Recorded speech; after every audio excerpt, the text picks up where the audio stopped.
Assalamualaikum warahmatullahi wabarakatuh. Perkenalkan, di sini nama saya Jauna, NIM 1051704881. Saya berasal dari Fakultas Syariah, jurusan Ilmu Pemerintahan. Tujuan saya membuat video ini ialah untuk memenuhi ujian akhir semester mata kuliah Tata Kelola Keuangan Pemerintahan. Baiklah, langsung saja. Soal yang pertama yaitu jelaskan apa yang dimaksud dengan kerugian negara dan uraikan sekurang-kurangnya 4 perbuatan yang merugikan negara. Kerugian negara menurut pasal 1 ayat 22 Undang-Undang Nomor 1 Tahun 2004 tentang Pembendaharaan Negara, yang dimaksud dengan kerugian negara atau daerah adalah kekurangan uang, surat berharga, barang yang nyata dan pasti jumlahnya sebagai akibat perbuatan melanggar hukum, baik sengaja maupun lalai. Selanjutnya, 4 perbuatan yang menyebabkan kerugian negara. Yang pertama, melakukan perbuatan melanggar hukum yang mengakibatkan kerugian keuangan negara yang nyata dan pasti dapat dihitung jumlahnya. Yang kedua, menyalahgunakan jabatan, kewenangan, dan kesempatan atau sarana yang ada untuk memperkaya, menguntungkan diri sendiri, orang lain, serta korporasi.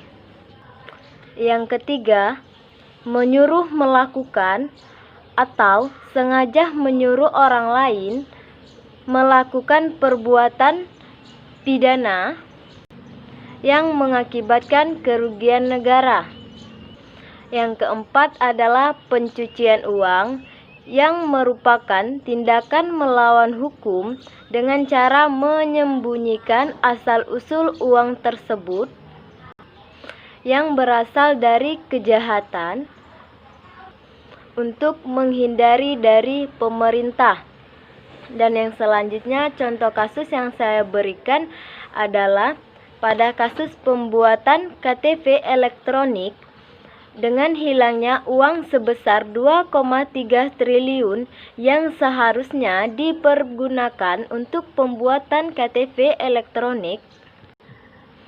Tapi dana ini hilang karena dikorupsi oleh seseorang yang menyalahgunakan kewenangan jabatannya, dan tindakan ini merupakan tindakan pidana dan merugikan keuangan negara, dan akan dipidana selama 16 tahun kurungan penjara dan dengan denda 1 miliar rupiah. Soal yang kedua yaitu menganalisis video yang ada di YouTube channel dari Kompas TV mengenai video Ahok berbicara terkait kasus dana siluman DKI Jakarta. Di dalam video tersebut, adanya anggaran APBD yang seharusnya dipergunakan untuk pembelian truk sampah di DKI Jakarta, tapi uang anggaran tersebut hilang entah kemana. Sedangkan uang anggaran tersebut berasal dari APBD tahun 2013, dan pada tahun 2014 dianggarkan kembali uang untuk pembelian truk sampah dari anggaran APBD, sedangkan uang yang dicairkan hanya setengahnya saja, sedangkan setengahnya hilang kembali entah kemana. Dan di sini diduga adanya oknum DPRD dan jajarannya yang menyalahgunakan kewenangannya untuk menggelapkan uang anggaran tersebut.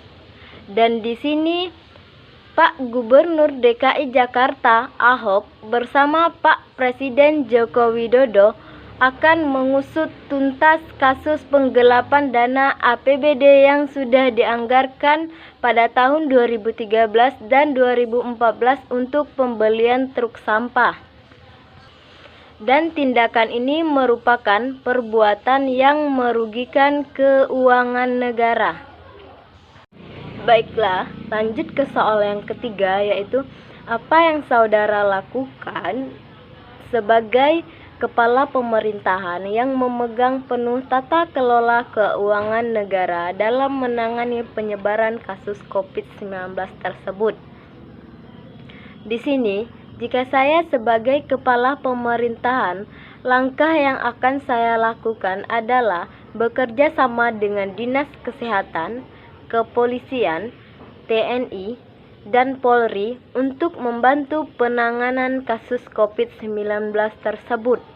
Dan di sini, saya sebagai kepala pemerintahan akan menggunakan sebagian anggaran APBD daerah untuk menangani kasus COVID-19 tersebut, seperti dipergunakan untuk membeli alat kesehatan yang akan diberikan kepada Dinas Kesehatan yang menjadi garda terdepan dalam menangani kasus COVID-19 tersebut di Indonesia.